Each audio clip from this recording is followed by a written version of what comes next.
Please ask, otherwise फिर हम forward move करें।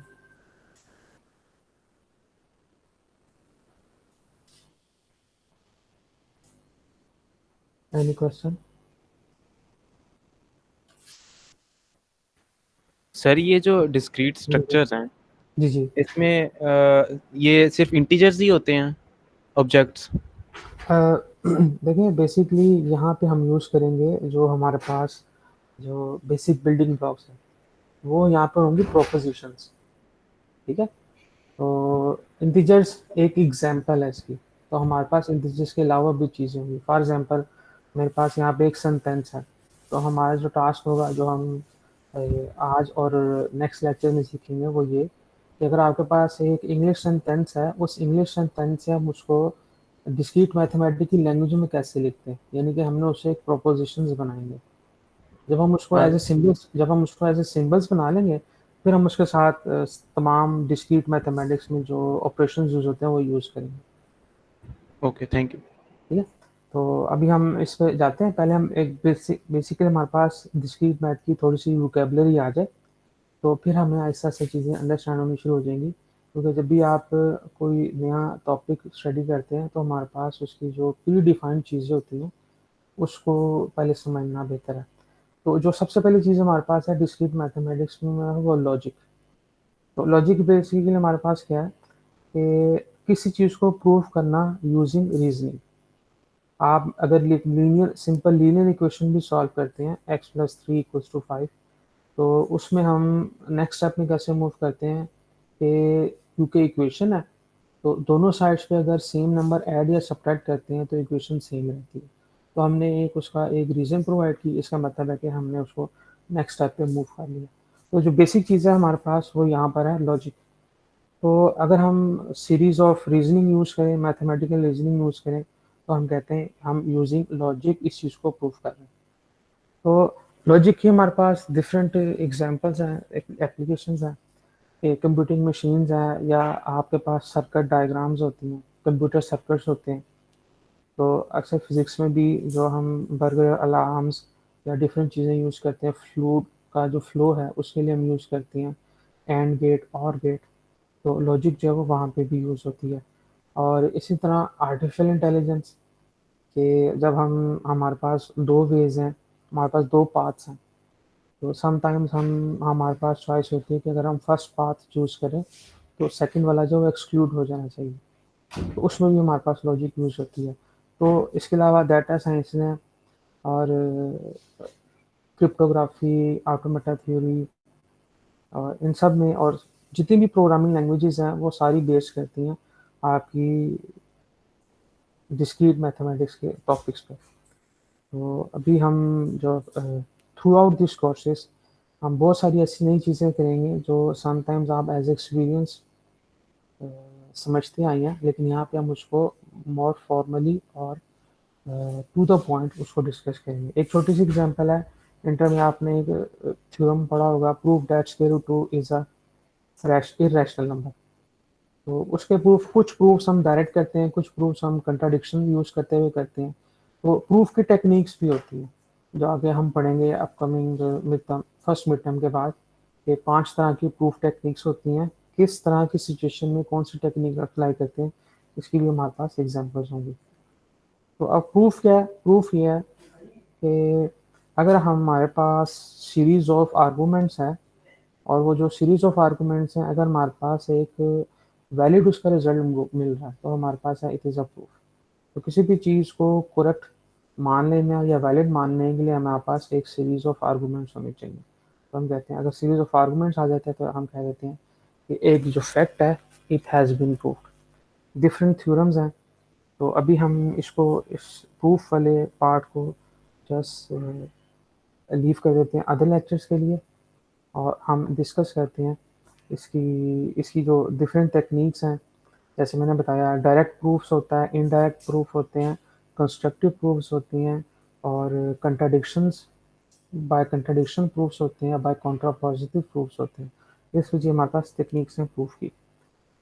तो अब लॉजिक, हमारा जो बेसिक फर्स्ट टॉपिक है वो है लॉजिक। तो लॉजिक को डिफाइन करना और लॉजिक को यूज़ करने के लिए हमारे पास कुछ बेसिक आइडेंटिटीज़ हैं जिसमें प्रोपोजिशन फर्स्ट वन है, और कुछ रूल्स हैं जो हम इन प्रोपोजिशंस के साथ डील करेंगे। तो इसमें प्रोपोजिशंस कोई नई चीज़ नहीं है, ऑलरेडी आप लोग फेमिलियर हैं कि अगर एक डेक्लेरेटिव सेंटेंस है जिसके बारे में हमारे पास सिर्फ दो ही चॉइस हैं कि at the one moment it's true और इट्स फॉल्स, तो एट द सेम टाइम वो ट्रू और फॉल्स नहीं हो सकता, तो हम इसे कहते हैं इट इज़ अ प्रोपोजिशन।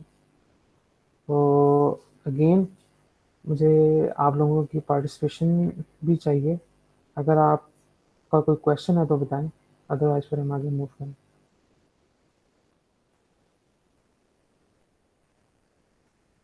एक काम आपने और करना है कि सब स्टूडेंट्स जो हैं वो अपने रोल नंबर के साथ नाम लिखकर चैट में एंटर करें, तो वही आप लोगों की अटेंडेंस भी हो जाएगी। तो रोल नंबर और साथ में नाम। तो नेक्स्ट हमारे पास हम मूव करते हैं ऑनवर्ड। तो प्रोपोजिशन, तो फॉर एग्जांपल हमारे पास ये फर्स्ट वन है, Washington DC is the capital of the United States of America. So दो चीज़ें हमें चेक करनी है यहाँ पर। एक ये कि क्या ये डिक्लेरेटिव सेंटेंस है, और दूसरी चीज़ हम ये चेक करेंगे कि इस सेंटेंस के बारे में हमारे पास सिर्फ दो ही चॉइसेस होनी चाहिए, आइदर इट इज़ करेक्ट और इट इज़ फॉल्स। तो नेक्स्ट हम देखते हैं Toronto is the capital of Canada. यहाँ पे भी क्लेम किया जा रहा है, एक डिक्लेयर की जा रही बात कि Toronto is capital of country Canada. Third हमारे पास है 1+1=2, और जो फोर्थ वन है वहाँ पे क्लेम किया जा रहा है कि 2+2=3। तो चारों जो हैं वो हमारे पास डिक्लेरेटिव सेंटेंस तो हैं। अब हम ये चेक कर लेते हैं कि इनमें हमारे पास दो ही पॉसिबिलिटीज़ हैं या इससे ज़्यादा। For example Washington DC is capital of United States of America, तो it is a correct declaration.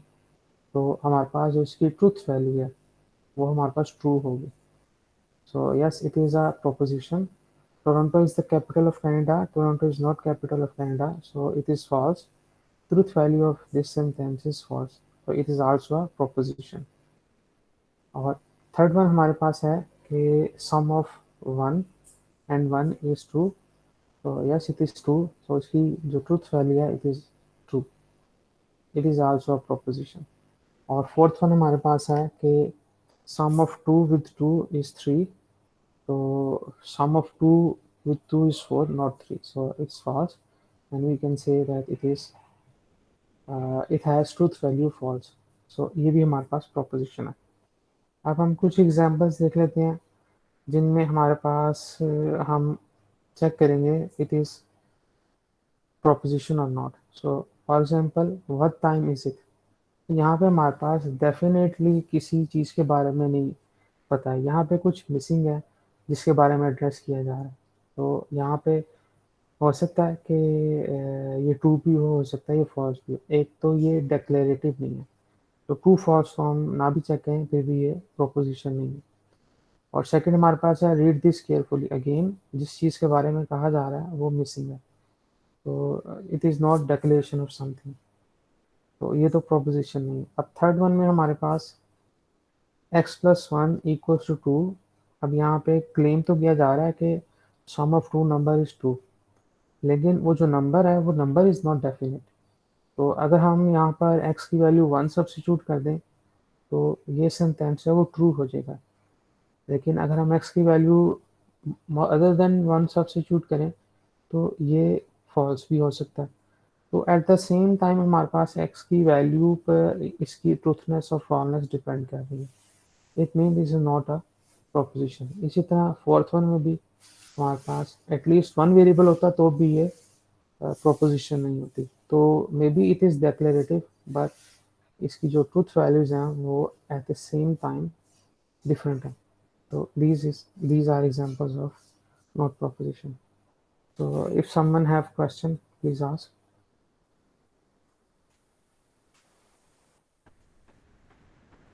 Sir अगर रीड दिस में अगर ये हमें पता हो कि क्या पढ़ना है तो फिर ये डिक्लेरेटिव हो जाएगा। जी जी, यानी कि अगर मैं इसमें एक चीज़ इंक्लूड कर दूं कि read this read this carefully और साथ में ना एक सेंटेंस में लिखना है।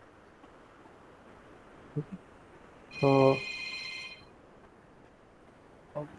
लेकिन इसमें फिर एक क्वेश्चन ये भी होगा कि अगर आप इसको डेक्लेरेटिव बना दिया तो फिर आप इसमें ट्रुथ वैल्यूज भी तो चेक करेंगे ना। दो कंडीशन है हमारे पास कि एक हमारे पास डेक्लेरेटिव सेंटेंस होना चाहिए और एक हमारे पास ट्रू और फॉल्स होना चाहिए, right? Okay, any other question? Sir हम ये preposition वगैरह ये हमें स्टडी क्यों कर रहे हैं, like what kind of help they can provide? देखें, इसमें आपके पास बहुत सारे जो प्रॉब्लम्स होती हैं वो मैथमेटिकल फॉर्म में नहीं होती। आपके पास एक सिचुएशन या एक सिनेरियो होता है। जैसे फॉर एग्जांपल आप एक कंप्यूटर प्रोग्राम्स बनाना चाहते हैं, तो जो एक कस्टमर है वो आपको बताता है कि उसको ये चीज़ें एक सॉफ्टवेयर में रिक्वायर्ड है। तो आप क्या करते हैं कि आप उस सॉफ्टवेयर, अब उस पूरे सेंटेंस को तो आप नहीं कंपाइल करेंगे, उसको एज ए प्रोग्रामिंग लैंग्वेज में तो नहीं लिखते। तो आप क्या करते हैं कि हर सेंटेंस के कॉरस्पॉन्डिंग एक उसको लेबल असाइन कर लेते हैं, एक नाम कर लेते हैं। ठीक है?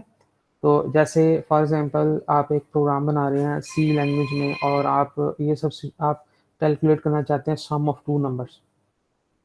तो जब आप कहते हैं कि एंटर द फर्स्ट नंबर, तो जब आप प्रोग्रामिंग लैंग्वेज में पीछे उस जो नंबर वो आप at the time of compilation enter करते हैं तो आप उसको एक वेरिएबल नाम असाइन कर देते हैं।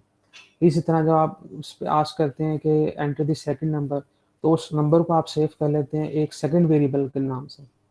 तो यहाँ प्रोपोजिशन में हमारे पास क्या है कि एक इंग्लिश सेंटेंस होगा या एक हमारे पास एक प्रॉब्लम है, उसको हम चेंज करेंगे इस प्रोपोजिशन वाली लैंग्वेज में। तो हम हर सेंटेंस को एक प्रोपोजिशन का नाम दे लेंगे और फिर हमारे पास उसमें डिफरेंट ऑपरेटर्स होंगे, उसको यूज़ करते हुए हम उस पूरे प्रोसेस को प्रोसीड करके तो उसका फाइनल आंसर कंक्लूड करेंगे। अभी हम इसमें अभी तो आज के लेक्चर में हमारे पास जस्ट ओवरव्यू है उन चीज़ों का जो हमने फर्स्ट ईयर में पढ़ी या जो बेसिक चीज़ें हैं। तो अपकमिंग लेक्चर्स में जब हम इसके एक्सरसाइजेस के क्वेश्चंस करेंगे या जब हम फर्दर इसकी डिफरेंट टूल्स यूज़ करेंगे तो आपको आइडिया और क्लियर हो जाएगा, राइट? इतनी बात क्लियर है? Yes sir. Okay, so let's अब हम आ जाते हैं प्रोपोजिशन। तो हमने पहले जो चीज़ डिफाइन की कि हमारे पास एक प्रोपोजिशन ऐसी चीज़ें जिसके बारे में हमारे पास सिर्फ दो ही पॉसिबिलिटीज़ हो, एक तो डिक्लेरेशन सेंटेंस है और फिर हमारे पास दो पॉसिबिलिटीज़ हैं कि वो ट्रू हो या फॉल्स हो। तो हम कहते हैं इस प्रोपोजिशन। नेक्स्ट हम कहते हैं कि और उस जो प्रोपोजिशन है या इंग्लिश सेंटेंस है, हम उसको एक लेटर असाइन कर लेंगे जैसे small p, small q, r और एस, और हम कह देंगे हमारे पास ये एक प्रोपोजिशनल वेरिएबल है। तो बिल्कुल ऐसी है जैसे आप एक्स वाई यूज़ करते हैं, क्योंकि हम एक्स वाई हम बाय डिफ़ॉल्ट हमने एक्स वाई को सपोज किया होता है कि ये रियल नंबर्स हैं। जैसे कैलकुलस में मोस्ट ऑफ द टाइम हम फंक्शन को लेते हैं y is F of x. तो हमने बाय डिफ़ॉल्ट जो है वो फिक्स किया होता है कि x है वो इंडिपेंडेंट वेरिएबल है, y डिपेंडेंट वेरिएबल है। तो इसी तरह जब प्रोपोजिशंस के लिए हमने पर्टिकुलर लेटर्स असाइन किए हुए हैं p, q, r, s, ये बाय डिफ़ॉल्ट सिचुएशन है, आप इसमें कोई भी यूज़ कर सकते हैं, ठीक है? लेकिन क्योंकि हमने इसमें पूरी एक सीरीज़ ऑफ लेक्चर्स करने हैं, तो शुरू में ही हम फिक्स कर लेते हैं कि through out the lectures propositions को डिनोट करने के लिए हम लेटर्स यूज़ करेंगे पी, क्यू, आर, एस। आप कोई भी स्मॉल अल्फ़ाबेट यूज़ कर सकते हैं। तो फॉर द टाइम बीइंग हम इसमें p, q, r, s use करते हैं। तो नेक्स्ट अब जो हमारे पास प्रोपोजिशन है, क्योंकि दो ही चॉइसेस हैं हमारे पास, प्रोपोजिशन ट्रू हो सकती है या प्रोपोजिशन फॉल्स। तो अगर प्रोपोजिशन ट्रू है तो हम उसको वैल्यू असाइन कर देते हैं टी, अगर फॉल्स है तो हम उसको असाइन कर देते हैं वैल्यू एफ। बिल्कुल ऐसी है जैसे हम लॉजिक गेट्स में कहते हैं कि हमारे पास अगर ऑन है तो हम उसको वन असाइन कर देते हैं, ऑफ है तो उसको ज़ीरो। तो ट्रू फॉल्स कह लें, ऑन ऑफ कह लें और टिक क्रॉस कह लें या वन ज़ीरो कह लें, इट इज़ द सेम। तो यूजली हम यहाँ पे ट्रू एंड फॉल्स टी और एफ यूज़ करेंगे। नेक्स्ट, अगर हमारे पास एक से ज़्यादा प्रोपोजिशन है तो हो सकता है कि वो प्रोपोजिशन आपस में रिलेट भी कर रही है। तो जब हमारे पास एक से ज़्यादा प्रोपोजिशंस आपस में रिलेट करें तो हम उसको कहते हैं कंपाउंड प्रोपोजिशंस। और कंपाउंड प्रोपोजिशन ऑब्वियसली बात है, जैसे हम कहते हैं x प्लस वाई है, तो हमने ये दो वेरिएबल्स को थ्रू एडिशन कनेक्ट कर दिया। तो अरिथमेटिक ऑपरेशन हमारे पास हैं प्लस माइनस मल्टीप्लिकेशन डिवीजन। इसी तरह हमारे पास एक से ज़्यादा प्रोपोजिशंस को कनेक्ट करने के लिए भी कुछ ऑपरेटर्स होते हैं जिसको हम कहते हैं लॉजिकल ऑपरेटर्स। तो proposition P q r S हमारे पास होंगे प्रोपोजिशनल वेरिएबल्स, और इनकी जो वैल्यूज़ हमारे पास होंगी वो होंगी ट्रूथ और फॉल्स। और एक से ज़्यादा वेरिएबल्स को कनेक्ट करने के लिए हम यूज़ करेंगे लॉजिकल ऑपरेटर्स, जो कुछ हमारे पास हैं। फॉर एग्जांपल निगेशन है, इसको हम तिल्दा से भी यूज़ करते हैं, या ये जो सिंबल यहाँ पे यूज़ किया आपको आई होप क्लियरली विजिबल होगा। इसको जूम आउट कर दिया, ये नज़र आ रहा है आप लोगों को निगेशन। और फिर हम एंड यूज़ करते हैं जिसको कंजंक्शन कहते हैं। फिर डिसजंक्शन, जो कि कंजंक्शन हैट शेप में, या इसको वेज कह लें। डिसजंक्शन जो है ये हमारे पास वी शेप में। और फिर हमारे पास एक्सक्लूसिव और भी है। तो दो तरह के और यूज होते हैं, इंक्लूसिव और एक्सक्लूसिव।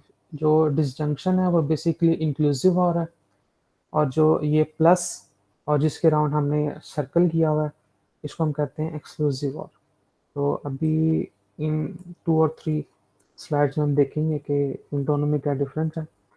फिर हमारे पास है कंडीशनल स्टेटमेंट इम्प्लीकेशन, जैसे हम इफ़ और देन वाले में यूज करते हैं कि if this statement fulfil this criteria then execute this one. तो हमारे पास वो इम्प्लीकेशन होती है जो कि वन साइडेड है, कि अगर एक प्रोसेस ये एक प्रोसेस जो है वो पर्टिकुलर कंडीशन सेटिस्फाई करता है तो उसके बाद दूसरी वाली स्टेटमेंट को हम एग्जीक्यूट करें या रन करें। फिर हमारे पास बाई कंडीशनल स्टेटमेंट होता है जो कि दोनों साइडेड है, बोथ साइडेड एरो। तो यहाँ पे हम स्टार्ट करते हैं निगेशन के साथ, कि अगर हमारे पास एक प्रोपोजिशन पी है तो उसकी निगेशन क्या होगी। क्वेश्चन है तो प्लीज। सर ये वैसा नहीं है जैसे एफएससी में होता था कि एक सेट का कंडीशंस बताई जाती थी कि इसमें नेचुरल नंबर्स हैं, तो उसको भी इन चीज़ों से डिनोट किया जाता था, डिनोट वगैरह एफएससी, किया। जी जी, एफएससी में जो हमारे पास है ना लॉजिकल वाला पोर्शन, वो बेसिकली वो ही हमारा बेसिक है। तो ओके। उसी आइडिया को हम एक्सटेंड करेंगे, लेकिन उसमें कुछ चीज़ें ऐड करेंगे। तो ये आपके लिए एक अच्छी प्रैक्टिस हो सकती है कि आज के लेक्चर के बाद आप वो फर्स्ट ईयर वाला जो टॉपिक है उसको थोड़ा सा रिवाइज कर लें। तो एक चीज़ आपको क्लियर होनी चाहिए कि फर्स्ट ईयर में हमारे पास चीज़ों की जस्ट क्वेश्चन प्रैक्टिसेस होती थी, उसके जो बिहाइंड जो आइडियाज़ वर्क कर रहे हैं, ये चीज़ें ओरिजिनेट कैसे हो रही हैं उस बारे में हमारे पास कोई इन्फॉर्मेशन नहीं होती थी। तो जो कैलकुलस आप सेकेंड ईयर में पढ़ते हैं और जो कैलकुलस आपने फर्स्ट या सेकंड सेमेस्टर में पढ़ा है, दोनों में ह्यूज डिफरेंस है। तो आप ये कह सकते हैं कि आपके पास जो फर्स्ट ईयर वाला लॉजिक है वो जस्ट स्टार्टिंग है, वो एक ऑलराइट। बेसिक। ठीक। तो अब हम आते हैं निगेशन की तरफ। तो अगर हमारे पास पी एक प्रोपोजिशन है तो इसकी जो निगेशन है वो हम डिनोट करेंगे टिल्डा पी से, या ये जो हमारे पास एक सिंबल यूज हो रहा है निगेशन का, तो हम इसको कहते हैं इट इज। तो सेंटेंस में हम कैसे लिखेंगे, अगर पी प्रोपोजिशन है, for example Washington DC is capital of USA, तो निगेशन ऑफ दिस प्रोपोजिशन क्या होगी, it is not the case that Washington DC is capital of USA. तो एक चीज़ और भी है इसमें कि इंग्लिश सेंटेंस में कोई हमारे पास हार्ड एंड फास्ट रूल नहीं है, सिर्फ एक ही वे नहीं है उसको लिखने का, हमारे पास एक से ज़्यादा वेज एग्जिस्ट कर सकते हैं। तो फॉर एग्जांपल जैसे पी हमारे पास प्रोपोजिशन है Washington DC is capital of USA, तो वन वे इसकी निगेशन का ये भी हो सकता है Washington DC is not the capital of USA. एक तो आप ये एक फ्रेज यूज कर सकते हैं, it is not the case before any proposition, या आप उसमें यूज कर लें जैसे इंग्लिश सेंटेंसेस में यूज करते हैं डू डज नॉट, हैज़ और हैव नॉट, या विल नॉट। तो इस तरह की अगर आप उसमें चेंजिंग कर लें तो भी हमारे पास वो निगेशन नहीं होती है। तो एक से ज़्यादा वेज एग्जिस्ट करते हैं किसी भी प्रोपोजिशन की निगेशन के लिए। और फॉर एग्जांपल मेरे पास है मिशेल पीसी रन्स लिनक्स, तो अब हम देखेंगे कि इसको डिफरेंट वेज में निगेट कैसे किया जा सकता है। वन केस तो है जो हमने यहाँ डिफाइन किया, just add the phrase it is not the case that Michele PC runs Linux. और अदर वेज हमारे पास क्या हो सकते हैं कि Michele's PC does not run Linux, और या ओके। तो नेक्स्ट एग्जांपल हमारे पास है कि Vandana smartphone has at least 32 GB of memory. तो हमने इस प्रोपोजिशंस को निगेट करना है। तो यहाँ पे सेंटेंस में एक चीज़ यूज हुई है एटलीस्ट। तो एटलीस्ट जो है इसको हम इस तरह भी कह सकते हैं कि Vandana smartphone has memory more than 32 GB। तो एटलीस्ट का मतलब है मिनिमम, यानी कि जो उसकी मेमोरी है वो मोर देन 32 GB होगी। अब अगर यहाँ पर होता Vandana smartphone has at most 32 GB, तो एट मोस्ट का मतलब है कि मैक्सिमम, कि वंदाना स्मार्टफोन जो है वो उसकी मेमोरी 32 से इंक्रीज़ नहीं कर सकती। अब इसकी निगेशन देखते हैं। तो one way is very simple, कि आप सेंटेंस से पहले ऐड कर दें it is not the case that, तो ये हमारे पास निगेशन। अदर वेज हमारे पास क्या हो सकते हैं कि Vandana smartphone does not have at least 32 GB of memory. या अगर हम इस डज नॉट को और एटलीस्ट को दोनों को अगर कंबाइन करके इसी जगह एक अदर वर्ड यूज़ करें तो हमारे पास आ जाएगा Vandana smartphone has less than 32 GB। तो अगर आप सेंटेंस की आइडिया देखें वो ये है कि सेंटेंस बेसिकली ये शो करना चाह रहा है कि उसकी जो मेमोरी है वो 32 GB से ज़्यादा है। तो उसकी निगेशन क्या होगी कि 32 GB से लेस देन है। तो हमने क्या किया, डज नॉट को और एटलीस्ट दोनों को स्किप कर दिया और उसकी जगह ये ऐड कर लिया Vandana smartphone has less than 32 GB of memory. तो नेक्स्ट हमारे पास ये है कि अगर एक प्रोपोजिशन है तो उसकी जो निगेशन है उसकी ट्रूथ वैल्यूज क्या होंगी। इट इज़ ऑब्वियस कि अगर p की ट्रूथ वैल्यू ट्रू है तो निगेट p की जो ट्रूथ वैल्यू है वो फॉल्स होगी। तो आप दिल अगर कोई क्वेश्चन है तो प्लीज़ आस्क।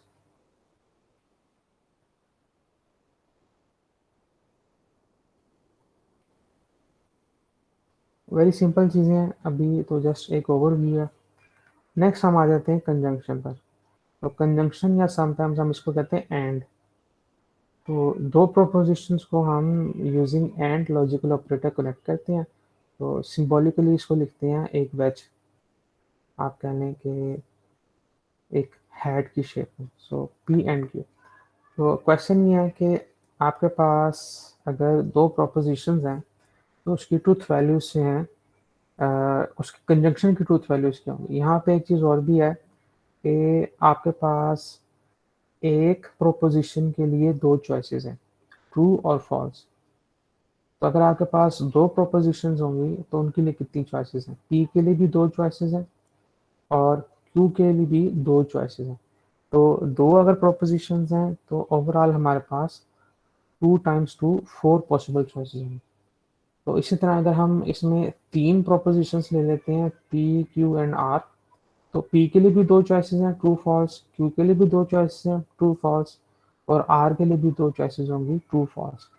तो पी क्यू एंड आर तीनों के लिए जब हम एक ट्रूथ टेबल बनाएंगे तो उसकी जो टोटल हमारे पास ट्रूथ वैल्यूज होंगी वो होंगी 8, 2 टाइम्स 2 टाइम्स 2। तो इसमें जनरल हमारे पास फॉर्मूला हम ये कह सकते हैं कि अगर आपके पास n प्रोपोजिशंस हैं तो हमारे पास जो टोटल चॉइसेस होंगी वो होंगी 2 रेज़ टू पावर n। तो कंजंक्शन है हमारे पास। अब हम इसका ट्रूथ टेबल देख लेते हैं। तो ये बिल्कुल ऐसी है जैसे हम एंड गेट करते हैं कि दोनों प्रोपोजिशंस जब ट्रू होंगी तो हमारे पास इसकी जो कंजंक्शन है वो ट्रू होगा।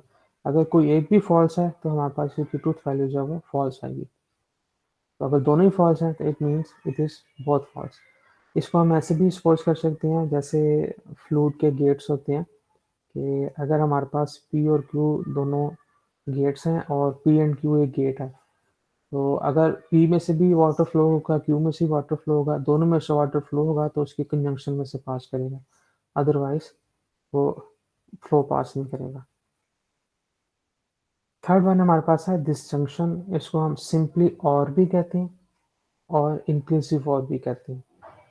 तो अगर हम इंक्लूसिव और एक्सक्लूसिव और में कंपैरिजन करें तो यहाँ पे आप देख सकते हैं कि डिसजंक्शन उसी वक्त फॉल्स है जब दोनों फॉल्स हैं।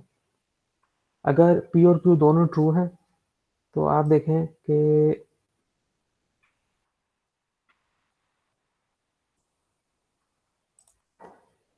अगर आपके पास पी और क्यू दोनों ट्रू हैं तो इसका मतलब है हमारे पास इसकी जो कंजंक्शन है, डिसजंक्शन है, वो भी ट्रू है।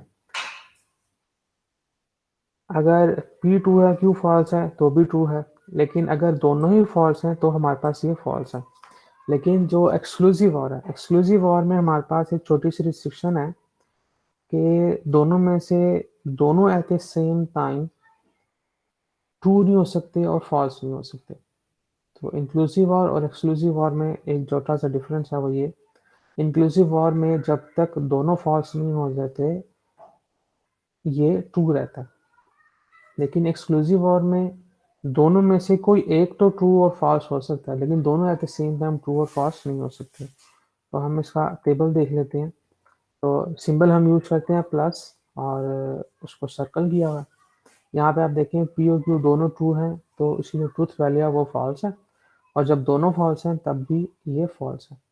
तो ट्रू सिर्फ उसी केस में होगा जब एक ट्रू हो दूसरा फॉल्स हो, या फर्स्ट फॉल्स हो और दूसरा ट्रू हो। तो अगर कोई क्वेश्चन है आपका तो प्लीज, अदरवाइज हम इम्प्लीकेशन पे मूव करें।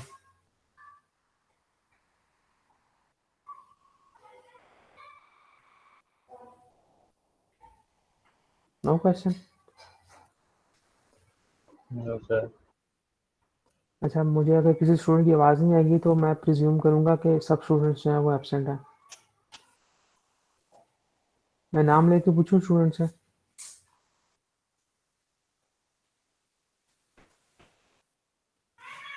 फॉर एग्जांपल अब्दुल मतीन, अब्दुल मतीन को क्लियर है?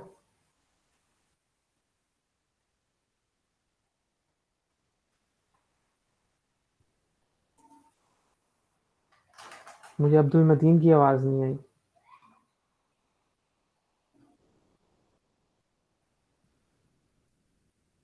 सर वो चैट चैट बॉक्स में मैसेज कर रहे हैं। नहीं, मैं उसमें भी चैट बॉक्स में भी मेरे पास हारून ताहिर के से भी आ गया, अब्दुल मनान का आंसर भी आ गया, ताहा सुहेल भी आ गया, अब्दुल्ला का भी आ गया, लेकिन अब्दुल मतीन का नहीं आया। ओके, तो नेक्स्ट नेक्स्ट हमारे पास जो इम्पोर्टेंट प्रोपोजिशन है वो है इम्प्लीकेशन।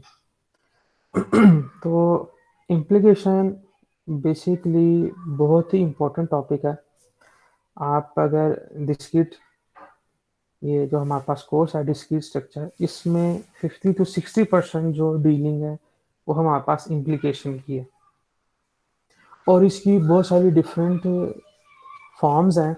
और हमारा टास्क ये है कि हम हर फॉर्म्स को अच्छी तरह, उसकी जो हम फ्रेजल्स यूज़ करेंगे वो सब को अच्छी तरह अंडरस्टैंड करें। अब हमारे पास ये जो इम्प्लीकेशन है, या हम इसको कहते हैं कंडीशनल स्टेटमेंट।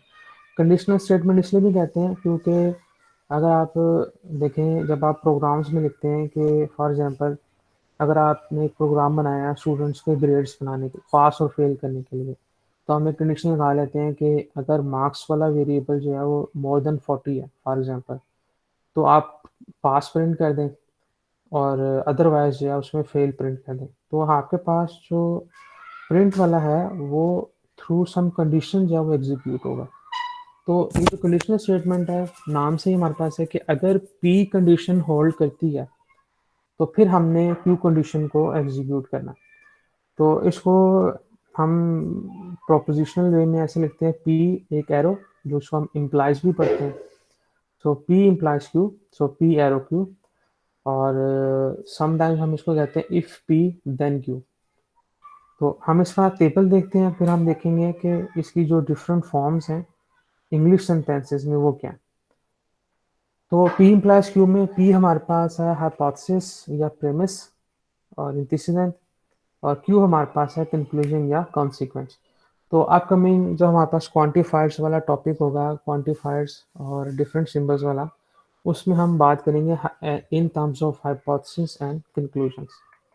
तो ये हमारे पास ट्रुथ टेबल है। अब इस इम्प्लीकेशन को समझने के लिए हमारे पास एक बहुत ही बेसिक एग्जांपल यूज होती है कि लेट्स से हमारे पास एक क्रिकेट टीम है और उसमें एक हमारा जो फ्रेंड है वो ये क्लेम करता है कि अगर हम उसे एज ए कैप्टन अपॉइंट करें तो टीम जो है वो मैच विन करेगी।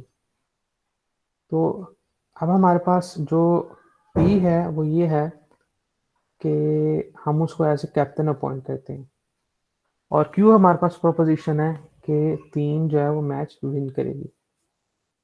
अब हमने ये देखना है कि इसका जो क्लेम है वो किन किन वेज में, किन किन सिचुएशंस में ट्रू हो सकता है। तो फॉर एग्जांपल हमने उस फ्रेंड को एज ए कैप्टन अपॉइंट किया और मैच विन हो गया, पी ट्रू है, हमने उसको कैप्टन अपॉइंट किया, क्यू मैच विन कर दिया तो भी ट्रू है। इसका मतलब है जो उसकी इम्प्लीकेशन है, यानी कि उसका जो क्लेम है वो हमारे पास ट्रू है। अब हम क्या करते हैं कि हमने उसको एज ए कैप्टन अपॉइंट किया, पी ट्रू है, लेकिन टीम मैच विन नहीं करती, यानी कि क्यू जो है वो फॉल्स हो जाता है। इसका मतलब है उसका जो क्लेम है पी इम्प्लाइज क्यू वो फॉल्स हो गया। तो इट मीन्स कि अगर पी ट्रू हो और क्यू फॉल्स हो तो हमारे पास इसकी इम्प्लीकेशन फॉल्स होती है। ओके, नेक्स्ट पॉसिबिलिटी ये है कि हमने उसको कैप्टन अपॉइंट नहीं किया। अगर हमने उसको कैप्टन अपॉइंट नहीं किया तो हम उसके क्लेम के ट्रू और फॉल्स होने के बारे में कोई फाइनल डिसीजन नहीं दे सकते। हो सकता है कि उसका क्लेम ट्रू हो सकता है उसका क्लेम फॉल्स हो। तो हम उसके क्लेम के ट्रू होने पर कोई कमेंट नहीं कर सकते। तो अगर हमने उसको कैप्टन नहीं बनाया, टीम मैच जीत गई है, तब भी उसका क्लेम ट्रू है।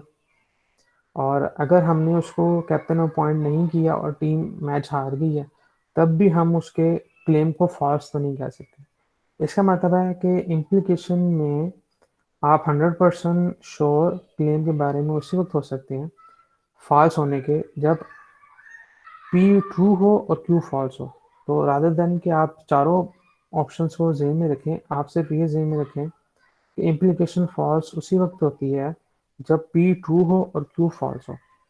तो अगर आप जो एग्जांपल मैंने आपको बताई है, अगर आप इस तरह से माइंड में रखेंगे तो इस चीज़ों को समझने में आसानी होगी। इससे रिलेटेड कंडीशनल स्टेटमेंट से रिलेटेड कोई क्वेश्चन है तो बताएं। No sir. No sir. Okay, तो अब हम इसकी डिफरेंट फॉर्म्स देख लेते हैं, क्योंकि जो हमारे पास बेसिक आज का जो टॉपिक है उसमें sentence as a English sentence जो हैं वो सेंटेंसेस गिवन होते हैं। तो यहाँ पर हमारे पास मैंने दो डिफरेंट कॉलम्स में ये डिफरेंट वर्ड्स लिखे हैं, ये बुक में भी अवेलेबल हैं, और जब आप एक्सरसाइज के क्वेश्चन देखेंगे तो उसमें भी बहुत सारे एक्सरसाइज के क्वेश्चन इस फॉर्म्स में दिए। तो P प्लस Q को हम यहाँ पर डिफरेंट तकरीबन 14-15 वेज में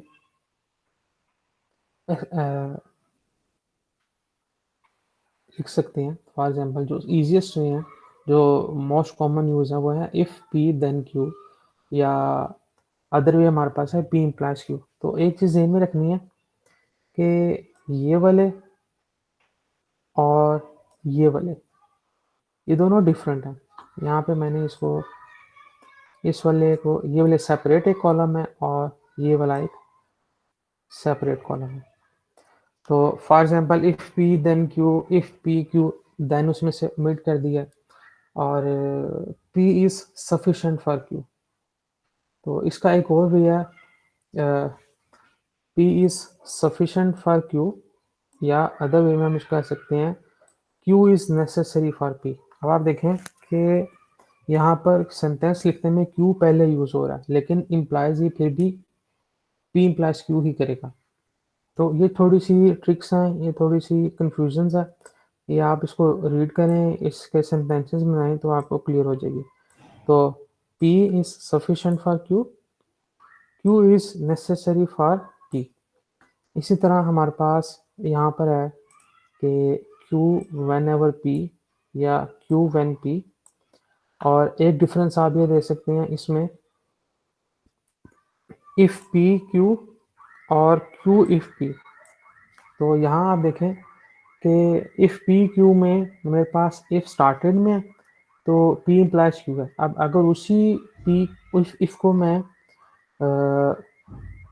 उसकी पोजीशन चेंज कर देता हूँ तो मुझे P और Q की पोजीशन भी चेंज करनी पड़ेगी। इसको इस Q if P को हम इस तरह भी रीड कर सकते हैं कि Q becomes true when P holds, और इसी तरह Q holds when P becomes true।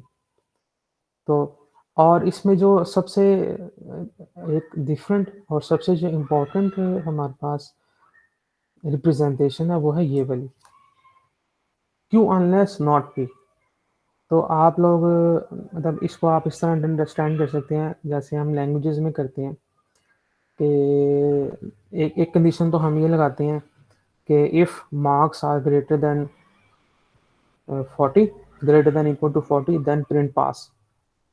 तो इसी कंडीशन को हम इस तरह भी लगा सकते हैं कि जैसे हम वाइल लूप में लगाते हैं कि जब तक कंडीशन फॉल्स नहीं होती इसको प्रिंट करता जाए। जैसे हम कहते हैं ना, एक ये अगर जब तक ये कंडीशन ट्रू करती जाएगी तब तक आप इसको एग्जीक्यूट करते जाएं लूप को, अदरवाइज इस लूप को ब्रेक कर दें। तो यहाँ Q अनलेस नॉट P का मतलब यही है कि Q जो है वो एग्जीक्यूट होता जाएगा जब तक कि P की निगेशन नहीं हो जाती। तो जैसे ही P की निगेशन होगी Q जो है वो ब्रेक हो जाएगा। इस बात की समझ आई आपको? ये वाली जो कंडीशन है ये बाकी ऊपर वाली कंडीशन से डिफरेंट है। सर दोबारा रिपीट होता है। सर देखें इसका जैसे, ट्रुथ टेबल बना सकता है सॉरी सर, इसके कोई एग्जांपल दे के कोई एग्जांपल, प्रोपोजिशन डिक्लेरेटिव। ये ना, ये जो इसका जो टेबल है ना, देखिए मैं आपको बताता हूँ। ये टेबल, ये टेबल तो आपको फेमिलियर ना। अब इस टेबल में ट्रूथ और फॉल्स वैल्यूज कैसे आती हैं ये आपको क्लियर हो गया कि अगर हमारे पास पहले P जो है वो ट्रू हो और Q फॉल्स हो तो हमारे पास इसकी इम्प्लीकेशन फॉल्स हो। यहाँ तक हमारे पास बात क्लियर है। अब जो नेक्स्ट चीज़ है ना हमारे पास, जो मैं यहाँ समझाना चाह रहा हूँ वो ये है कि अगर तो P implies Q लिखा हुआ हो फिर तो टेबल बनाना आसान है, लेकिन अगर हमारे पास इंग्लिश सेंटेंस गिवन हो, अभी इस स्लाइड के बाद मैं आपको इसकी 2 एग्जांपल्स भी कराऊंगा, तो उसमें हमारे पास इस तरह के ना फ्रेजेस, इस तरह के सेंटेंसेस में यूज हुए होंगे। मतलब एक सेंटेंस लिखा है जिसमें P implies Q की जगह उन्होंने लिखा हुआ है कि P is sufficient for Q, या अब जैसे ये एक फ्रेजल मेरे पास है Q is necessary for P। अब मैं यहाँ पे ये कह लेता हूँ कि Q मेरे पास है कि पास इन द एग्जाम, और P में कह देता हूँ to read questions. For example जो एक असाइनमेंट क्वेश्चन टीचर ने दिए हैं तो मैं कह सकता हूँ to pass the exam it is necessary to read the important questions, right. तो इसी को एक डिफरेंट वे में ऐसे लिख सकता हूँ कि if I read the important questions then I will pass the exam. इसको एक डिफरेंट वे में ऐसे लिख सकता हूँ यूजिंग ये P is sufficient for you। इस सेंटेंस को मैं कैसे लिखूंगा कि passing the exam, sorry P हमारे पास था कि study the important question, so study of important question is sufficient for passing the exam. तो इन सब की मैं आपको एग्जांपल अभी बताऊंगा, लेकिन ये जो थोड़ा सा डिफरेंट हमारे पास है ना, ये Q अनलेस नॉट P, मैं इसकी बेसिकली आइडिया आपको समझाना चाह रहा था कि बाशकत क्या होता है कि हम उसको डायरेक्ट वे में मूव करने के बजाय उसके इनडायरेक्ट वे में, जैसे इसकी एग्जांपल ये है कि अगर हमारे पास क्लास में 50 स्टूडेंट्स हैं और ड्यू टू सम प्रॉब्लम हमारे पास जो स्टूडेंट्स हैं वो बहुत ही कम आते हैं, या अगर मेरे पास 40 क्लास के स्टूडेंट्स हैं और उसमें मेरे पास जो प्रेजेंट स्टूडेंट्स हैं वो ज़्यादा हैं, तो बजाय इसके कि मैं ये बताऊं कि प्रेजेंट स्टूडेंट्स कौन कौन से हैं, मैं एब्सेंट स्टूडेंट्स का बता देता हूँ। तो डायरेक्ट अप्रोच के बजाय मैं उसको एक इनडायरेक्ट वे में अप्रोच करता हूँ। दूसरी एग्जांपल इसकी मैंने ये बताने की कोशिश की थी कि जब हम लैंग्वेजेस में लूप्स बनाते हैं तो फॉर एग्जांपल एक तरीका तो ये होता है कि हम बता दें कि जब तक ये कंडीशन ट्रू होती जाएगी आप इसको एग्जीक्यूट करते जाएं। ठीक है। तो अदर वे क्या है कि हम उसका ऑपोजिट लगा देते हैं, जैसे फॉर एग्जांपल कि अगर मैंने एग्जांपल में कहा था कि अगर अगर marks greater than equals to 40 है तो आप पास प्रिंट करते जाएं। तो इसमें ऑपोजिट ये भी हो सकता है कि जब तक मार्क्स लेस देन 40 हैं आप फेल प्रिंट करते जाएं। तो ये जो लास्ट वाला है ना वो यही है। इसको आप इसको अगर आप थोड़ा सा एलेबोरेट करें तो वो ये है कि statement q holds unless we get negation of p, कि क्यू जो है वो उस वक्त तक एग्जीक्यूट या क्यू उस वक्त तक प्रोसेस होता जाएगा जब तक कि हमारे पास निगेशन पी नहीं आ जाता। अगर निगेशन पी नहीं आएगा तो हमारे पास क्यू जो है वो एग्जीक्यूट भी नहीं होगा, राइट। तो इसकी एग्जांपल हम करेंगे नेक्स्ट लेक्चर में, क्योंकि ये बेसिकली है कि एक कंडीशनल स्टेटमेंट को हम एक से ज्यादा वेज में इक्विवेलेंट फॉर्म में लिख सकते हैं। तो ये वाली जो इक्विवेलेंट फॉर्म है इसको हम डिटेल में डिस्कस करेंगे, ये पूरा एक लेक्चर है इसमें लॉजिकल इक्विवेलेंस वाला, वो हम डिस्कस करेंगे। तो अभी हम इसकी ना एग्जांपल्स देख लेते हैं कि फॉर एग्जांपल एक मेरे पास इंग्लिश सेंटेंस है, if I am elected then I will lower taxes. तो ये सिंपल वे में है। अब अगर मैं इसमें चूज कर लूँ कि मेरे पास जो आई एम इलेक्टेड सेंटेंस है वो एक प्रोपोजिशन पी है और आई विल लॉवर टैक्सेस जो प्रोपोजिशन है वो क्यू है, तो इन प्रोपोजिशनल फॉर्म मेरे पास क्या हो जाएगा, इफ पी देन क्यू, या इसको मैं लिख सकता हूँ पी इम्प्लाइज क्यू। इसी तरह एक और एग्जांपल देखते हैं। अगर मेरे पास है कि मारिया लर्न्स डिस्क्रीट मैथमेटिक्स, इसको मैं असाइन कर देता हूँ प्रोपोजिशन पी, और Maria will find a good job, इसको मैं असाइन कर देता हूँ प्रोपोजिशनल वेरिएबल क्यू। और मैं देखना चाहता हूँ कि पी इम्प्लाइज क्यू स्टेटमेंट जो है उसको in the form of English sentence कैसे लिखते हैं। तो जो हमारे पास प्रीवियस जो मैंने 15 आपको सेंटेंसेस मैं उनमें से हम कोई सा भी यूज कर सकते हैं। सिंपल वन तो यही होगा, if Maria learns discrete mathematics then she will find a good job. और जो अदर वे हैं, फॉर एग्जांपल मेरे पास मैं यूज करता हूँ कि एन वाला मैं यूज करता हूँ। Maria will find a good job when she learns discrete mathematics. तो ये वाली जो फॉर्म है ये हमारे पास है क्यू व्हेन पी। अगर आपको याद हो, मैं इसको मूव करता हूँ प्रीवियस स्लाइड्स पे। यहाँ पे हमने पढ़ा था ये क्यू व्हेन पी। तो पी इम्प्लाइज क्यू में क्यू को हमने पहले लिखना है, हमने एक लेटर एक वर्ड ऐड करना है व्हेन का, और पी को बाद में। अब आप ये देखें, ये वाला मारिया लर्न डिस्क्रीट मैथमेटिक्स, ये वाला यहाँ पे मेरे पास आ रहा है Maria will get a good job.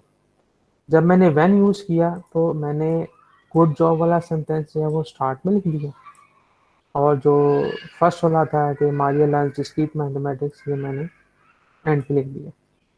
इसी तरह इसकी अदर फॉर्म क्या होगी कि अगर मैं सफिशिएंट वाला यूज करना चाहता हूँ तो सफिशिएंट वाले केस में भी ये था q is sufficient for p. तो पी हमारे पास क्या है, शी लर्न्स डिस्क्रीट मैथमेटिक्स, और क्यू हमारे पास है she will find a good job. So Maria, for Maria to get a good job it is sufficient for her to learn discrete mathematics. एक और हमने यूज किया लास्ट वाला, last one q unless not p. तो p हमारे पास था कि मारिया लर्न्स डिस्क्रीट मैथमेटिक्स, इसकी निगेशन क्या होगी कि it is not the case Maria learn discrete mathematics, या सिंपलर वर्ड में हम इसको कह सकते हैं Maria does not learn discrete mathematics. तो नॉट भी हमारे पास आ जाएगा Maria does not learn discrete mathematics, और क्यू हमारे पास है Maria will find a good job. जो लास्ट वन भी है वो हमारे पास आ गया Maria will find a good job unless she does not learn discrete mathematics। ये उसके पास गुड जॉब ऑब्टेन करने के चांसेस उस वक्त तक हैं जब तक वो डिस्क्रीट मैथमेटिक्स लर्न कर सकती है। अगर वो डिस्क्रीट मैथमेटिक्स लर्न नहीं करेगी तो उसको गुड जॉब नहीं मिलेगी। तो 2-3 वेज में मैंने लिख दिया, बाकी अदर वेज जो हैं उसमें आप खुद लिख के प्रैक्टिस करें, अपनी अंडरस्टैंडिंग बेहतर करें, और एक्सरसाइज के क्वेश्चंस में उसने यही प्रैक्टिस आपसे बार बार पूछी है। और लास्ट में मैं आपको एक्सरसाइज के क्वेश्चंस भी बताऊंगा। ये हमारे पास 1.1 टॉपिक है बुक, रोजन की बुक का। तो आप रोजन की बुक में जाएं, 1.1 टॉपिक की एक्सरसाइज निकालें और उसमें इस चीज़ की प्रैक्टिस करें। बेसिक टास्क हमारे पास यही है कि हम इन सेंटेंसेस की जो इम्प्लीकेशन फॉर्म्स हैं उसको मैथमेटिकल फॉर्म्स में लिखें और मैथमेटिकल फॉर्म से उसको सेंटेंस के फॉर्म में लिखें। आप इसको 4-5 क्वेश्चन प्रैक्टिस करें तो आपको आइडिया हो जाएगा।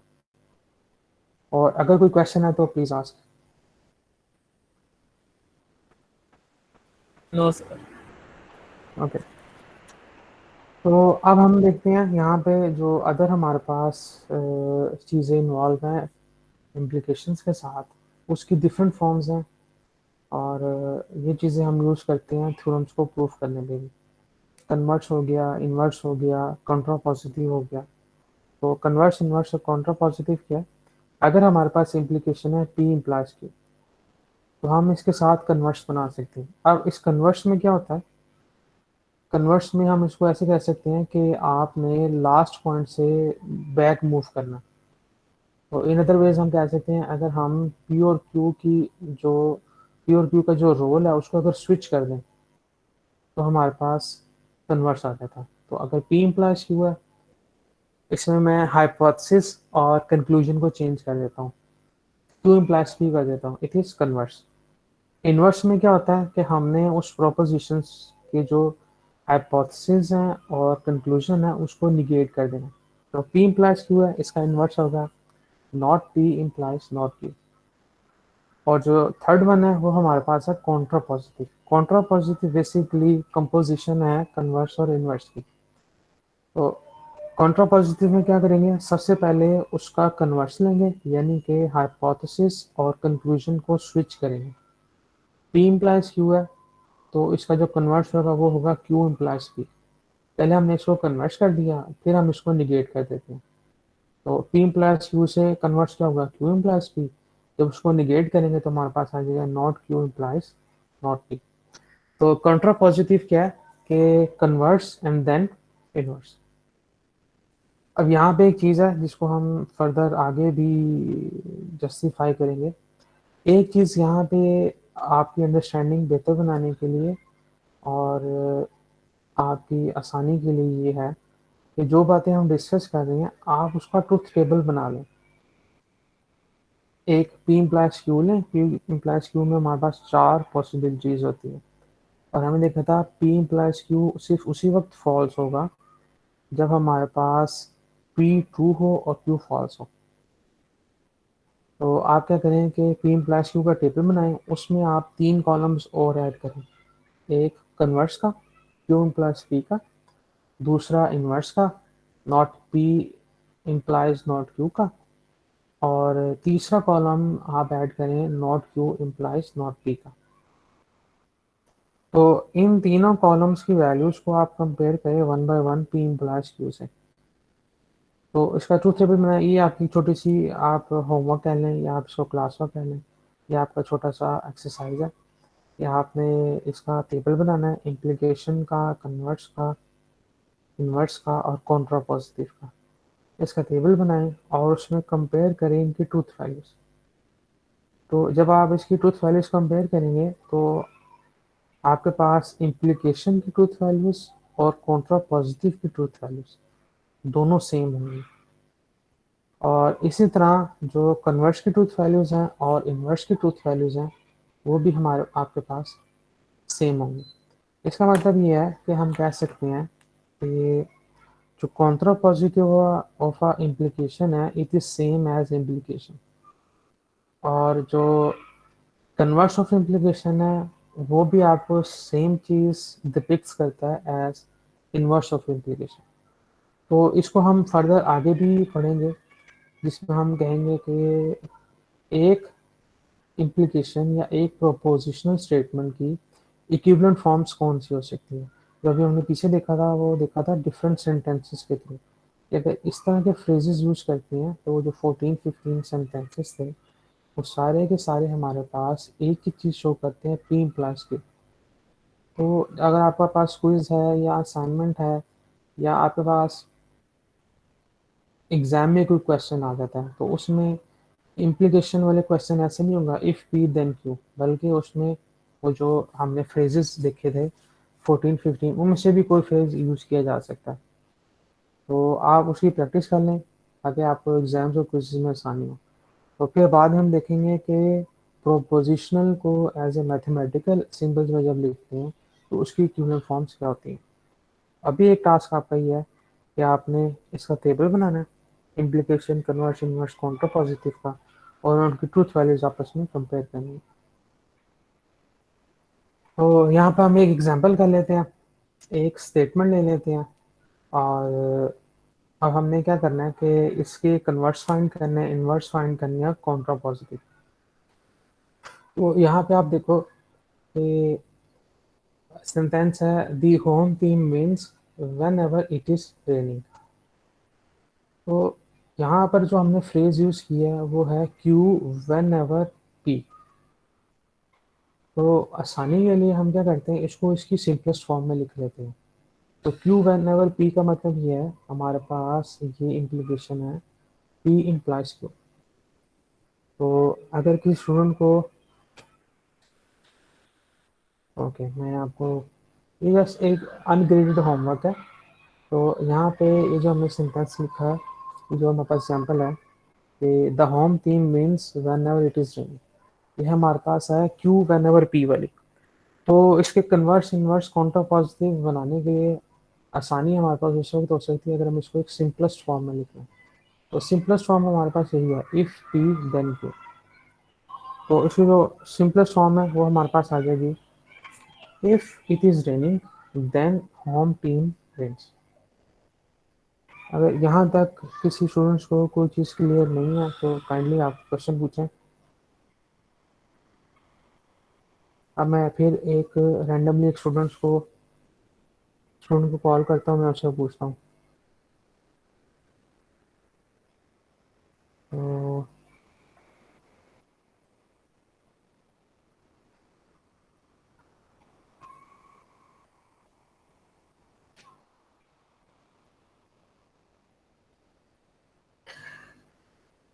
इब्राहिम अहमद है क्लास में।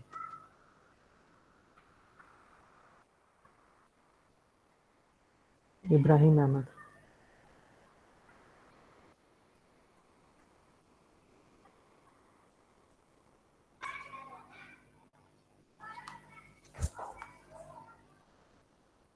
और ये एक्सक्यूज मी सर।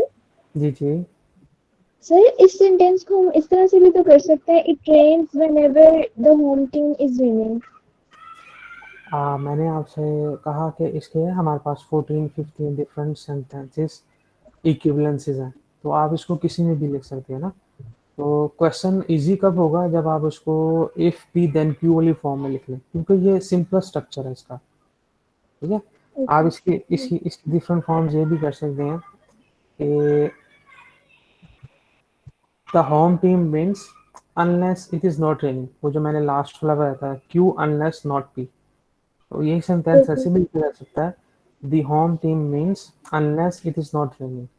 लेकिन हमने क्योंकि इसकी डिफरेंट फॉर्म्स बनानी है, कन्वर्स भी बनाना है, इनवर्स भी बनाना है, और काउंटर पॉजिटिव भी, तो हम इसको पहले सिंपलेस्ट बना लेते हैं ताकि जो अदर कॉम्प्लिकेशंस हैं वो हमें डिस्टर्ब नहीं करें। तो सिंपलेस्ट हमने बना लिया, it is raining then the home teams win. तो सबसे पहले हम जाते हैं कन्वर्स की तरफ। तो अब मैं एक स्टूडेंट से पूछता हूँ कि इसका कन्वर्स क्या होगा।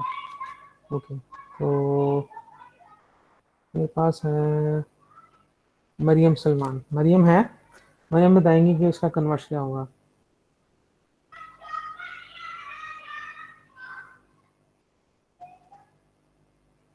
हारून, हारून मुझे बताएगा कि इसका कन्वर्स क्या होगा। सर कन्वर्स माइनस पी नहीं और माइनस क्यू होता है ना इम्प्लीमेंट। नहीं, कन्वर्स में मैंने आपको क्या बताया था, अगर पी प्लस हुआ तो उसका कन्वर्स क्या होगा। सर एक मिनट। हम्म, अभी आपको बता। जी जी बताएं। Sir if it is not raining then home team never wins.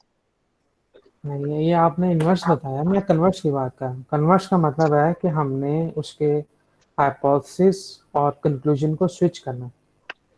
इसका मतलब यह है कि हम पी की जगह रिप्लेस करेंगे, यानी कि home team it is raining है तो इसको हम बना देंगे कंक्लूजन, और होम टीम इज विन है इसको हम बना देंगे हाइपोथेसिस। और Hypothesis. ठीक है, सो कन्वर्स में निगेशन नहीं होती। If the home team wins then it is raining, ये इसकी सिंपलेस्ट कन्वर्जन है कन्वर्स में। अच्छा, इस जुमले का करना था, मैं समझा ऊपर वाले का करना था, एग्जांपल्स होती एग्जाम्पल ही को ना, यहाँ पे हमारे पास एग्जाम्पल दिया है ना, इस है। जी जी एग्जाम्पल को, इस एग्जाम्पल में हमने हर सेंटेंस को एक वेरिएबल असाइन किया ना। द होम जी जी। होम टीम विंस, हमने इसको असाइन कर लिया पी, और इट इज जी रेनिंग इसको हमने असाइन कर लिया क्यू। क्यों। ठीक जी है, तो अब ये हमारे पास ये जो सेंटेंस है इसकी फॉर्मुलेशन होगी क्यू वेन एवर पी। तो अगर आप प्रीवियस स्लाइड्स में देखें क्यू वेन एवर पी, मैं आपको दिखाता हूँ। क्यू वेन एवर पी, ये देखें, तो Q when ever P, Q when ever P एक अल्टरनेटिव वे है पी इम्प्लाइज क्यू को लिखने का। ठीक है, तो जहाँ भी हमारे पास क्यू वेन एवर पी होगा इसका मतलब है जो इम्प्लीकेशन है वो है पी इम्प्लाइज क्यू। तो हमने क्या किया, इस क्यू वेन एवर पी हमारे पास इन सब पॉसिबिलिटीज में से कोई भी अगर सेंटेंस यूज होगा तो हमने पहले उसको सिंपली चेंज करना है पी इम्प्लाइज क्यू में, ताकि उसका कन्वर्स इनवर्स कॉन्ट्रापॉजिटिव या फर्दर कंपोजिशन बनाने में आसानी हो। तो वही चीज़ हमने यहाँ पे की। पहले हमने इस एग्जांपल में आइडेंटिफाई किया कि हमारे पास ये जो सेंटेंस है वो है इस फॉर्म का क्यू वन एवर पी। यहाँ पे मेंशन नहीं है, लेकिन आप इसको फॉर एग्जांपल, मैं आपको देखें, आप क्या करें कि इसमें ना, जब आपके पास नोटबुक में लिखा हुआ है आप इसको ऐसे अंडरलाइन करें और इसके नीचे लिख लें क्यू। फिर इसी तरह आप इस वाले सेंटेंस को अंडरलाइन करें और इसके नीचे लिख लें पी। तो इसकी फॉर्मुलेशन हमारे पास बन जाएगी क्यू वेन एवर पी। अब हमें ये पता है कि ये जो सेंटेंस है हमारे पास क्यू वेन एवर पी, ये बेसिकली अल्टरनेटिव वे है पी इम्प्लाइज क्यू लिखने का। ठीक है, तो पी इम्प्लाइज क्यू की जो फॉर्म है वो हमारे पास क्या होगी, it is raining then the home team wins. तो इसको यूज करते हुए हमने कन्वर्स बना लिया। कन्वर्स क्या कहता है कि आप स्विच कर लें हाइपोथेसिस को कंक्लूजन के साथ। अब मुझे ओके,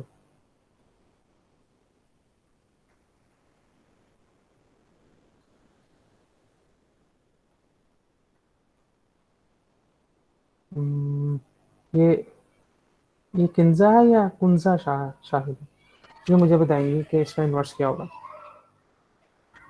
सर कंजा शाहिद। कंजा शाहिद जी, कंजा शाहिद, ये मुझे बताएं कि इसका इन्वर्स क्या होगा। Sir, if the home team does not win, then it is not raining. Please, sorry please दोबारा। Alright. If the home team does not win, then it is not raining. Okay good. तो अब next हमारे पास है कॉन्ट्रापोजिट। तो कौन सा student मुझे बताएगा।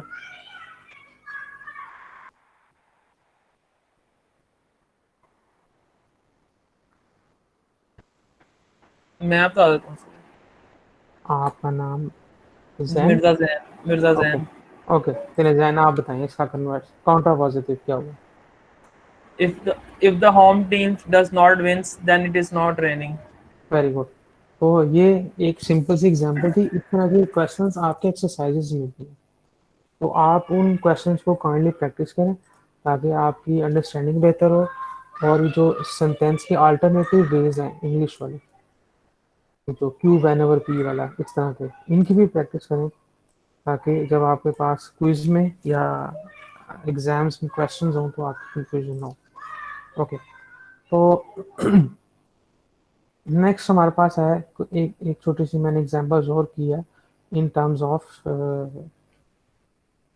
Prepositional variables. तो ये देखें कि फर्स्ट वाला जो हमारे पास है कंडीशनल, अब इसमें हो सकता है कि आपके पास ऑलरेडी जो प्रोपोजिशन है वो एक कंपाउंड प्रोपोजिशन हो या अदर देन पी और क्यू हो। जैसे फर्स्ट वाले में जो कंडीशनल इम्प्लीकेशन है वो आपके पास क्या है, नॉट पी इम्प्लाइज क्यू। अगर आप दूसरे वाले एग्जांपल में देखें तो वो हमारे पास है क्यू इम्प्लाइज नॉट पी। और जो थर्ड वाला है उसमें हमारे पास है not P implies not Q. तो हमारे पास इम्प्लीकेशन कुछ भी हो सकती है, उसके मुताबिक ही हम उसको चेंज करेंगे। तो फॉर एग्जांपल कंडीशनल हमारे पास है फर्स्ट वाले केस में नॉट पी इम्प्लाइज क्यू। इसका कन्वर्स बनाने के लिए क्या करेंगे कि इसकी जो हाइपोथेसिस और कंक्लूजन है उनको स्विच कर लेंगे। तो नॉट पी की जगह क्यू और क्यू की जगह नॉट पी, तो हमारे पास कन्वर्स इसका आ जाएगा क्यू इम्प्लाइज नॉट पी। इसी तरह अगर हम इसका इन्वर्स लेंगे, इन्वर्स का मतलब ये है कि जो हमारे पास कंडीशनल गिवन है उसको हम निगेट कर लें। तो P ऑलरेडी निगेशन है, अगर हम इसकी दोबारा निगेशन करेंगे तो इटसेल्फ P बन जाएगा। तो हमारे पास इसका जो इन्वर्स है वो आ जाएगा P इम्प्लाइज नॉट Q। और इसी तरह हमारे पास जो कंट्रा पॉजिटिव है, कंट्रा पॉजिटिव में हम क्या करेंगे कि ये जो हमारे पास कंडीशनल इम्प्लीकेशन गिवन है इसमें हम पहले इसका कन्वर्स लेंगे, यानी कि रोल स्विच करेंगे, फिर हम दोनों जो आंसर आएगा उसी को निगेट कर देंगे। अच्छा, यहाँ पे एक चीज़ इम्पोर्टेंट है वो ये कि जब फर्स्ट ईयर में आप ये लॉजिक के क्वेश्चंस करते थे तो हर चीज़ का आंसर वेरीफाई करने के लिए या उसके रिजल्ट्स देखने के लिए आप ट्रुथ टेबल बनाते थे। तो यहाँ पे हम जब डील करेंगे तो मोस्टली हम उसको डील करेंगे using rules without constructing truth tables. लेकिन ऑन द अदर हैंड आप अपनी कंफ्यूजन को दूर करने के लिए हर स्टेटमेंट का, हर क्वेश्चन का एक ट्रुथ टेबल बना लेते हैं, जो कि आपके पास एक क्रॉस वेरिफिकेशन होगी कि आपका जो रिजल्ट है वो ट्रू है या फॉल्स है। जैसे फॉर एग्जांपल इस वाले केस में मैंने इसके कंडीशनल की 3 डिफरेंट फॉर्म्स डिस्कस की, कन्वर्स, इनवर्स, काउंटर पॉजिटिव। तब आप क्या कर सकते हैं कि इसका एक ट्रुथ टेबल बनाएं। और मैंने आपको ये बात बताई थी, जो हमने एक छोटा सा पॉइंट, इंपॉर्टेंट पॉइंट डिस्कस किया था कि इम्प्लीकेशन और उसका जो काउंटर पॉजिटिव है दोनों का आंसर सेम होता है। तो आप इसका ट्रुथ टेबल बनाएं और देखें कि इस नॉट पी इम्प्लाइज क्यू और नॉट क्यू इम्प्लाइज पी, इन दोनों की ट्रुथ वैल्यू सेम आती है या नहीं। इसी तरह हमने ये बात भी डिस्कस की थी कि कन्वर्स और इन्वर्स जो है ये भी हमारे पास सेम है। इसका मतलब ये है कि इनकी जो ट्रुथ वैल्यूज हैं दोनों सेम आती हैं। तो टेबल बनाएं और चेक करें कि आपके पास इसकी जो ट्रुथ वैल्यूज हैं वो सेम है या नहीं है। तो सेम चीज़, जो सेम प्रोसीजर है वो आप कर सकते हैं सेकंड और थर्ड पार्ट के लिए भी। तो ये एक छोटी सी एक अच्छी एक्सरसाइज है आपके लिए कि आप इसको ट्राई करें using truth table. As sentence भी लिखें लेकिन साथ साथ इसको क्रॉस वेरीफाई करें यूजिंग ट्रुथ टेबल। तो दो एक एक एग्जांपल मैंने डिस्कस कर लिया, बाकी दोनों भी सिमिलर उसी वे में। कन्वर्स बनाना है तो switch the role of hypothesis conclusions. Inverse करना है तो इम्प्लीकेशन के ईच जो वेरिएबल है उसको निगेट कर दें। और कॉन्ट्रा पॉजिटिव में पहले उनकी वेरिएबल्स को स्विच करें, जो आगे पास रिजल्ट आएगा उस रिजल्ट वाले वेरिएबल्स को निगेट कर दें। तो यहाँ तक अगर किसी स्टूडेंट को कोई क्वेश्चन है तो प्लीज़ पूछें।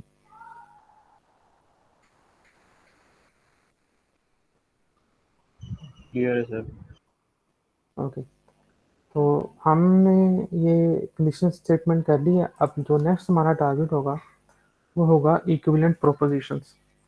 तो इक्विवेलेंट प्रोपोजिशंस कौन सी हैं? वो वही प्रोपोजिशंस होती हैं जो है जिनकी आपके पास ट्रुथ वैल्यूज सेम है। फॉर एग्जांपल इस केस में हमारे पास कन्वर्स और इन्वर्स की जो ट्रुथ वैल्यूज हैं वो सेम आती हैं। तो हम कहेंगे कि कन्वर्स और इन्वर्स जो है वो इक्विवेलेंट प्रोपोजिशन है। इसी तरह हमारे पास जो इम्प्लीकेशन है और कॉन्ट्रा पॉजिटिव है, इनकी जो ट्रूथ वैल्यूज हैं वो हमारे पास सेम होती हैं। इसका मतलब है कि conditional is it is equivalent to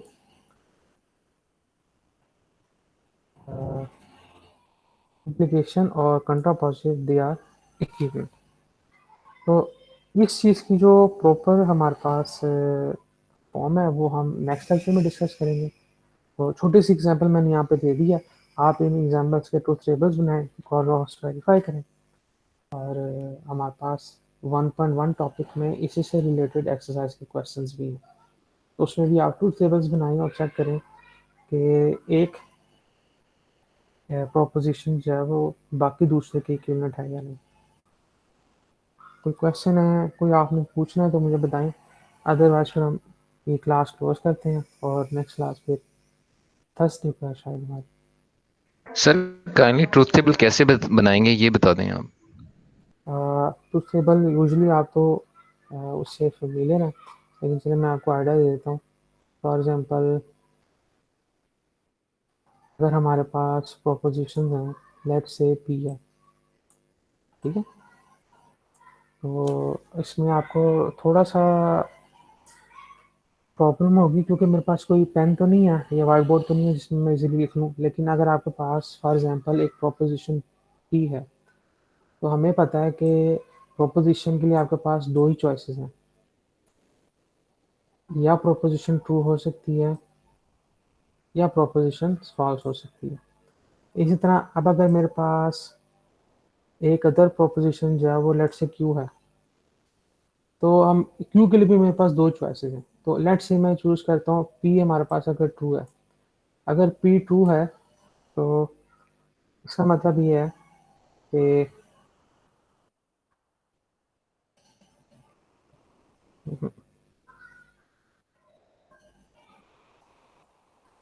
तो क्यू हमारे पास ट्रू भी हो सकता है और क्यू हमारे पास फॉल्स भी हो सकता है।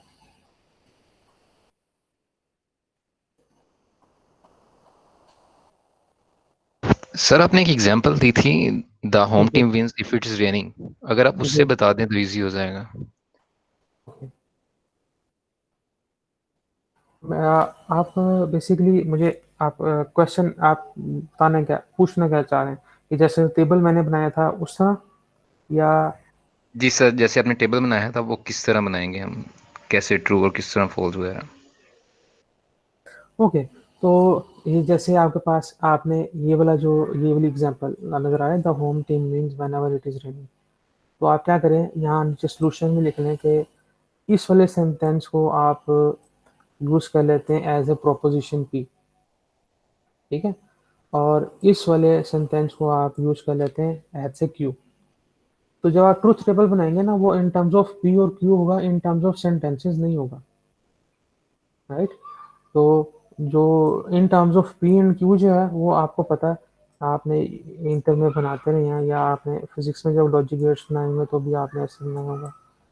पी एंड क्यू है, इसका मतलब है कि 4 पॉसिबिलिटीज हैं, तो आप दो कॉलम्स बना लें पी और क्यू के। This is let's say P और लेट्स से क्यू। तो यहाँ पे जो पी है वो डिनोट करेगा होम टीम विन और क्यू जो है वो डिनोट करेगा इट इज रेनिंग। तो इसका मतलब ये है, जैसे फर्स्ट वाली ऑप्शन है, फर्स्ट वाली मेरे पास जो पॉसिबिलिटी होगी वो होगी P इज ट्रू, Q मेरे पास होगा इट इज आल्सो ट्रू।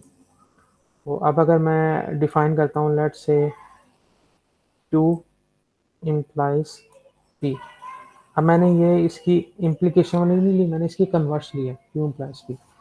तो अब Q इम्प्लाइज P में ये इम्प्लीकेशन इसी वक्त फॉल्स होगा जब Q फॉल्स हो, Q ट्रू हो और P फॉल्स हो। तो इसका मतलब है इस वाले फर्स्ट वाले केस में मेरे पास जो इसकी ट्रूथ वैल्यू आएगी वो ट्रू आएगी क्योंकि दोनों ट्रू हैं, राइट। तो अब नेक्स्ट पॉसिबिलिटी मेरे पास क्या है, लेट्स से P ट्रू है और Q जो है वो मेरे पास लेट्स से फॉल्स है। अब इम्प्लीकेशन चेक करूँ तो इम्प्लीकेशन में ये इम्प्लीकेशन उसी वक्त फॉल्स होगी जब Q ट्रू हो और P फॉल्स हो, लेकिन Q यहाँ पे फॉल्स है, P ट्रू है। इसका मतलब है इस इम्प्लीकेशन की जो ट्रूथ वैल्यूज है वो भी मेरे पास ट्रू आएगी।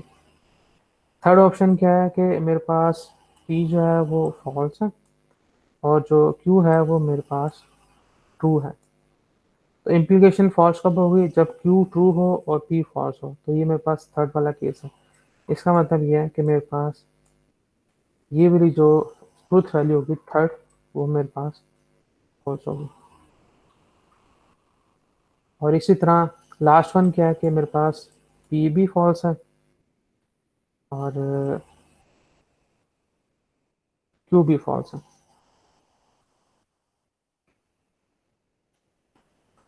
तो मेरे पास जो Q प्लस P है वो मेरे पास होगा true, right.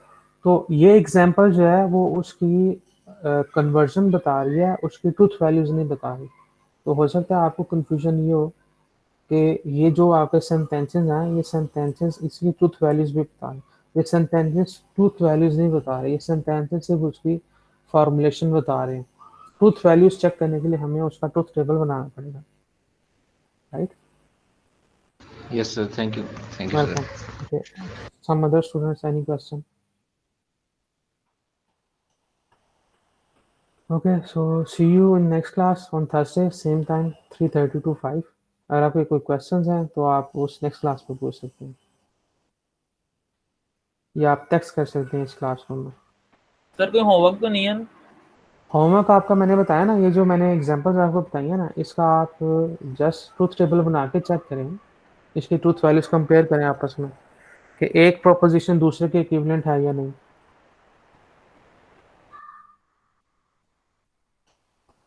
Okay sir. Sir और कोई टेंडर से रिलेटेड, क्योंकि ये अटेंडेंस से रिलेटेड ये था कि मैंने आप स्टूडेंट से कहा था, कुछ स्टूडेंट्स जो है वो क्लास छोड़ के चले गए। बहुत सारे स्टूडेंट्स को मैंने कहा था क्लास के स्टार्ट में कि आप अपना रोल नंबर और साथ में वो नाम लिखती होगा, लेकिन ना वो चैट फ्लड हो चुकी है इतनी, क्योंकि मैसेजेस बहुत टाइप नहीं कर वो दिया। नहीं वो ऊपर तो शो हो रही है ना मेरे पास, तो मैं उधर से ओके, सारा चेक कर लूँगा। चलो, बस यही और भी पूछना। क्वेश्चन? सर स्लाइड शेयर कर दो क्लासरूम में। ओके, मैं शेयर कर दूंगा। और ये basically same to same wording मैंने यूज़ की है बुक की, तो अगर आप बुक भी देख लेंगे तो वो सेम टू सेम है, उसमें कुछ भी मैंने अपनी तरफ से ऐड करनी नहीं किया आपकी आसानी के लिए, right. Okay, see you in the next class. अब सर अल्लाह हाफिज़। Allah Hafiz, sir. अल्लाह हाफिज़। अल्लाह हाफिज़ सर। अल्लाह हाफिज़।